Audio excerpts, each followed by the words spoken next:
श्री राम जय जय राम, श्री राम जय जय राम, श्री राम जय जय राम। नारायण समारंभां शंकराचार्य मध्यमां अस्मदाचार्य पर्यन्तां वन्दे गुरु परंपरां। श्री गुरु चरण सरोज रज निज मन मुकुर सुधार, वर्णौ रघुबर विमल जसु जो दायक फलुचार। ओम श्री सीतारामचंद्राभ्यां नमः, ओम महेश्वराभ्यां नमः, ओम श्री एकादशी दक्षिणेश्वर हनुमते नमः।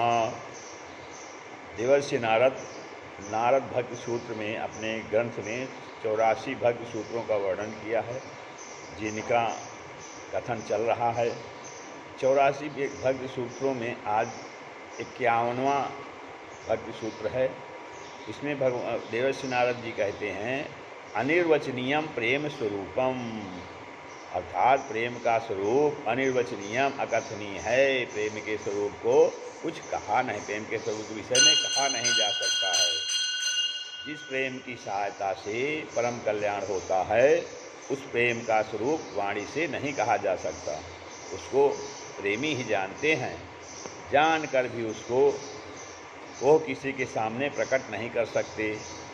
इस संसार में ऐसी कोई वस्तु या वाक्य है ही नहीं जिसके द्वारा प्रेम का स्वरूप समझाया जा सके। अर्थात इस संसार में कोई भी वस्तु या वाक्य ऐसा नहीं है कि उसे कह करके या दिखा करके उस प्रेम का स्वरूप समझाया जा सके।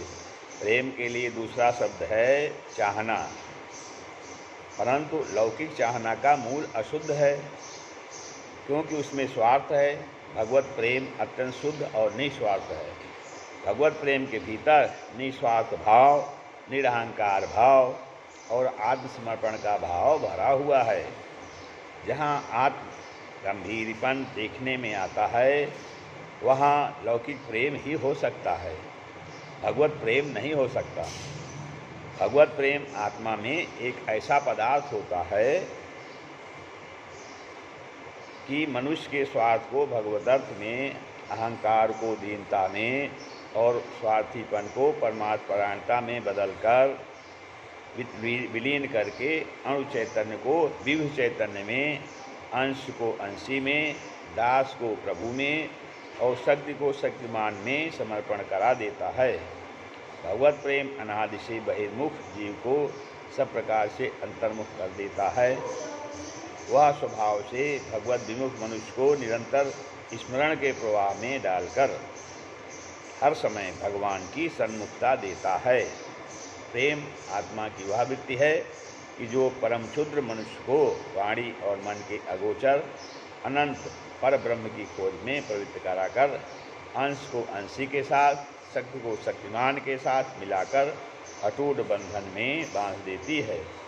वह मनुष्य के अस्वाभाविक अहंकार को स्वाभाविक अहंकार में विलीन करके उसमें आने वाले प्रभुता के अभिमान को चिरकाल के लिए भुलाकर ठहरने वाली दास्य बुद्धि को उत्पन्न कर देती है और अंत में उसकी क्षुद्र वासना को परमेश्वर की माती कृपा में मिलाकर चिरकाल से अलग हुई शक्ति को शक्तिमान के साथ संभोग दशा में पूर्णतया एकाकार कर देती है।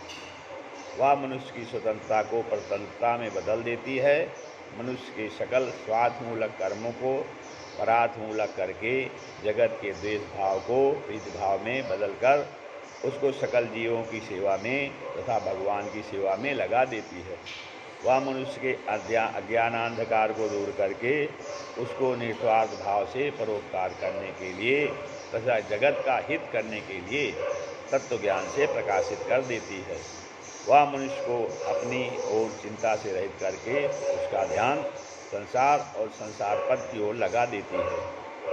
वह मनुष्य के अंतःकरण को कोमल कर देती है, संसार के सकल विक्षेपों को हटा देती है, विक्षिप्त चित्त को शांत कर देती है, मनुष्य की मोह निद्रा को दूर करके बना देती है, खिन्नता को दूर करके प्रसन्नता देती है, कर्तव्य भ्रष्ट मनुष्य को कर्तव्य पर ठहराती है तथा नीरस चित्त में सरसता लाती है। उसकी शक्ति अनंत है, उसका स्वरूप अनिर्वचनीय है, क्योंकि इसके समान कोई लौकिक वस्तु है ही नहीं। इसी से भगवत प्रेम को लौकिक वाणी से प्रकाशित करने की आशा दुराशा ही है। अगले सूत्र में देवर्षि नारद जी कहते हैं मूका स्वादनवत, अर्थात गूंगे के स्वाद के समान परम प्रेम रूपा भक्ति होती है। जैसे गूंगा पुरुष परम स्वाद मीठे पदार्थों का स्वाद लेकर आनंद से गदगद हो जाता है, परंतु वाक शक्ति न होने से दूसरे को उस रस का वर्णन करके नहीं समझा सकता, केवल हंस देता है।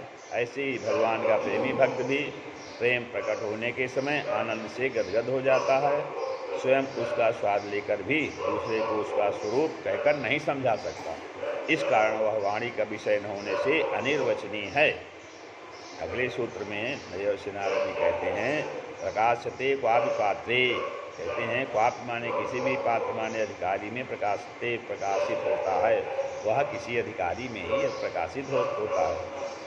प्रेम स्वयं प्रकाश है, उसका कोई प्रकाश नहीं है। बुद्धि के विचार, कष्ट कल्पना और भाषा की निपुणता के द्वारा उसके स्वरूप की व्याख्या नहीं की जा सकती, परंतु उसमें अपनी एक ऐसी शक्ति है कि जब कोई भाग्यवान पुरुष प्रेम में मतवाला होकर स्वयं को आप ही भूल जाता है, उस समय वह प्रेमी के संसर्ग से धीरे धीरे स्वयं ही प्रकाशित हो जाता है। इस प्रकार से देवर्षि नारद जी परम प्रेम रूपा भक्ति के विषय में वर्णन कर रहे हैं। श्री राम जय राम जय जय राम, श्री राम जय राम जय जय राम, श्री राम।